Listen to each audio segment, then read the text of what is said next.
વિશ્વનો સૌથી મોટો નદીય ટાપુ કયો છે? કઈ નદી પર? માજલી ટાપુ, બ્રહ્મપુત્રા નદી પર, અસમ.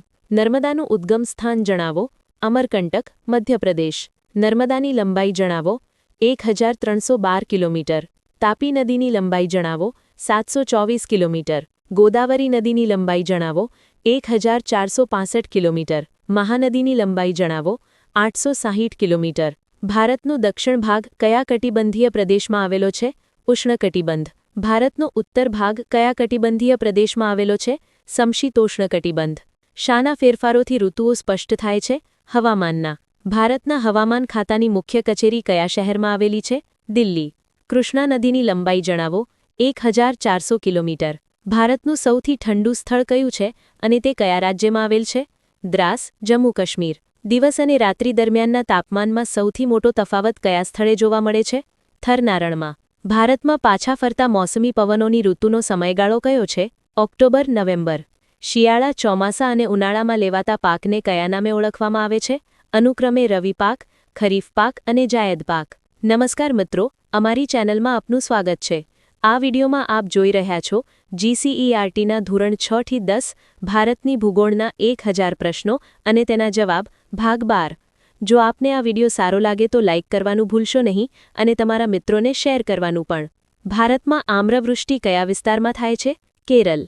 સૌરાષ્ટ્ર દ્વીપકલ્પ અને કચ્છમાં પ્રવેશતા મોસમી પવનો કયા મોસમી પવનોની પેટાશાખા છે? અરબ સાગર શાખા. વિશ્વમાં સૌથી વધુ વાર્ષિક વરસાદ ક્યાં પડે છે? મોન્સીનરમ. મોન્સીનરમ ક્યાં આવેલું છે? ખાસી ટેકરીઓમાં. મોન્સીનરમ કયા રાજ્યમાં આવેલું છે? મેઘાલય. અનિયમિતતા અને અનિશ્ચિતતા કયા પવનોની લાક્ષણિકતા છે? મોસમી પવનોની. નીચેનામાંથી પાછા ફરતા મોસમી પવનોનું પૂર્વલક્ષણ કયું છે? સ્વચ્છ આકાશ અને વધતું જતું તાપમાન. દિવસે વધતું તાપમાન, રાત્રિ ઠંડી, ખુશનુમા તથા જમીનમાં ભેજ. આ ઋતુ કઈ ઋતુના લક્ષણો છે? પાછા ફરતા મોસમી પવનોની. જેટ સ્ટ્રીમ એટલે શું? બંને ગોળાર્ધમાં આશરે 30 ડિગ્રી અક્ષાંશની આસપાસ 8 થી 15 કિલોમીટરની ઊંચાઈના વાતાવરણમાં સર્પાકાર પટ્ટામાં અત્યંત વેગથી વાતા પવનો જેટ સ્ટ્રીમ તરીકે ઓળખાય છે. ભારતના હવામાન પર કઈ કઈ ઘટનાની અસર થાય છે? જેટ સ્ટ્રીમ, અલ નીનો, પશ્ચિમી વિક્ષોભ. ઓક્ટોબર હીટને ગુજરાતમાં કયા નામે ઓળખવામાં આવે છે? ભાદરવી તાપ. ઉનાળાના અંતમાં કેરળ તથા કર્ણાટકમાં પડતા ઝાપટાને સ્થાનિક ભાષામાં શું કહે છે? આમ્રવૃષ્ટિ. ભારતમાં ચોમાસામાં મોસમી પવનો કઈ દિશામાંથી વાય છે? બંગાળની ખાડી અને અરબ સાગર પરથી. ભારતમાં વરસાદની અનિયમિતતા અને અનિશ્ચિતતા માટે કયું પરિબળ જવાબદાર છે? મોસમી પવનો.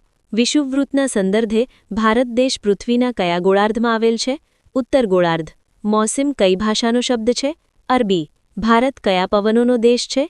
મોસમી. અલ નીનો કઈ ભાષાનો શબ્દ છે? સ્પેનિશ. વ્યાપારી પવનો જ્યાં ભેગા થાય છે ત્યાં વિષુવવૃત્ત ઉપર હવાનું વિશાળ દબાણ ક્ષેત્ર રચાય છે. તેને શું કહે છે?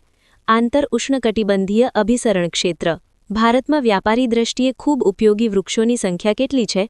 450. ભારતમાં લગભગ કેટલા પ્રકારના ફૂલવાળા છોડ થાય છે? 15,000. વિશ્વના લગભગ કેટલા ટકા ફૂલવાળા છોડ ભારતમાં થાય છે? 6%. પોષણ કડીનું પ્રથમ સોપાન કયું છે? કુદરતી વનસ્પતિ. કયા ગ્રંથમાં લગભગ 2000 જેટલા વૃક્ષોનું વર્ણન છે? આયુર્વેદ. કઈ ઔષધિનો ઉપયોગ લોહીના દબાણનો રોગ મટાડવા માટે થાય છે? સર્પગંધા. પોષણ કડીનું બીજું સોપાન કયું છે? તૃણાહારી પ્રાણીઓ. કેવા પ્રાણીઓ પોષણ કડીનું અંતિમ સોપાન રચે છે?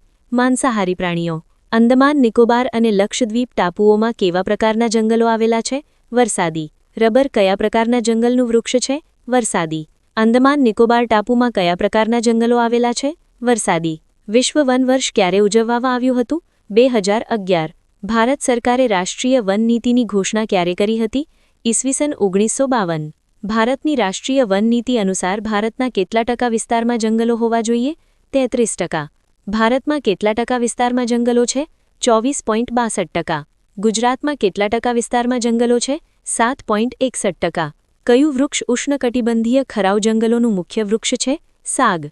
હિમાલયના 1500 મીટરથી 3000 મીટરની ઊંચાઈવાળા પ્રદેશોમાં કેવા વૃક્ષો જોવા મળે છે? પાઇન, દેવદાર, સિલ્વર, ફર, સ્પ્રૂસ વગેરે. કયા જંગલોનું લાકડું કાગળની બનાવટમાં ઉપયોગી છે? સમશીતોષ્ણકટિબંધીય જંગલો.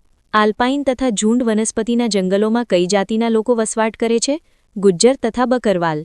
ચંદનના વૃક્ષો કયા પ્રકારના જંગલમાં જોવા મળે છે? મોસમી. ભારતમાં કયા પ્રકારના જંગલોનું પ્રમાણ વધારે છે? ખરાઉ. ભારતીય સંસદે વન સંરક્ષણ અધિનિયમ ક્યારે પસાર કર્યો હતો? ઈસવીસન 1980. મહોબની કયા પ્રકારના જંગલનું વૃક્ષ છે? વરસાદી. મહાનદીની લંબાઈ જણાવો. 860 કિલોમીટર. કૃષ્ણા નદીની લંબાઈ જણાવો. 1400 કિલોમીટર. ભારતનું સૌથી ઠંડુ સ્થળ કયું છે અને તે કયા રાજ્યમાં આવેલ છે? દ્રાસ, જમ્મુ કાશ્મીર. દિવસ અને રાત્રિ દરમિયાનના તાપમાનમાં સૌથી મોટો તફાવત કયા સ્થળે જોવા મળે છે? થરના રણમાં. એફઆરઆઈનું પૂરું નામ શું છે અને તે કયા શહેરમાં આવેલ છે? Forest research institute, Dehradun. ભારતમાં કેટલા પ્રકારના કુદરતી વનસ્પતિઓ છે અને તેમના નામ જણાવો. 5 પ્રકારો.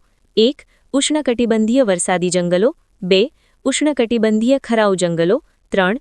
ઉષ્ણકટિબંધીય કાંટાળા જંગલો. 4. સમશીતોષ્ણકટિબંધીય જંગલો તથા ઘાસના મેદાનો. 5. આલ્પાઇન એન્ડ ટુંડુ વનસ્પતિઓ. આલ્પાઇન ટુંડ જંગલોના મુખ્ય વૃક્ષો કયા કયા છે? સિલ્વર ફર, જુનિફર, પાઇન તથા બર્ચ.